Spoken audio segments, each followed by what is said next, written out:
And I call the member for Nichols. Thank you, Deputy Speaker, and I'm very pleased to rise in support of the motion, the excellent motion put forward by the member for Barker. The reality is that the roads are a disgrace, they're getting worse, and despite platitudes from those on that side of the chamber, I don't see any improvement in the roads, and I don't see any effort happening on the ground to fix what is a significant problem, particularly for regional areas. Now, there have been some terrible weather impacts on our infrastructure, in my electorate particularly. Communities were isolated and displaced, sometimes for weeks and months, and the national freight supply chains were disrupted, and there have been lengthy diversions to deliver essential goods. And in my electorate, this was manifested particularly because we don't have a second bridge over the Goulburn River. There's only one on what's called the Peter Ross Edwards Causeway.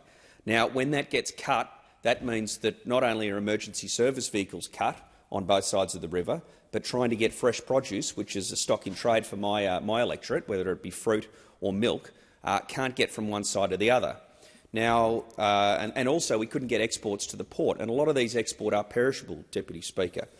Now, the coalition government was attempting to work with a recalcitrant Victorian government, I might add, on the Shepparton Bypass, a critical road infrastructure project that would have put that second crossing over the Goulburn River and would have alleviated a lot of the problems that I've just described. Labor's action in office was to rip away $208 million that had been put towards that project by the previous coalition government, devastating those in my community who wanted to see some action on the infrastructure project. Now, normal maintenance regimes and funding will not catch up with what is a terrible deterioration of the road condition around regional Australia. Instead, we've sort of got this game of patching up potholes, reducing speed limits, erecting rough service warning signs, and it can be many months of dodging damaged roads before even temporary repairs happen. And the temporary repairs seem to wash out. So I don't know what's happening under the regime of the federal, the far too long existing Victorian Labor government and now the federal Labor government, but the roads are deteriorating and the temporary improvements, in inverted commas, improvements that are being made seem to get washed out with every rain event.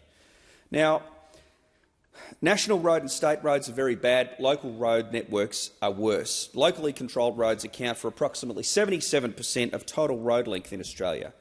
And the National Transport Commission estimates that 36% of all kilometres travelled in Australia are on local roads.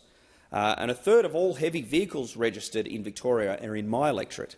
And their operations are made more dangerous and more costly because of the state of the roads.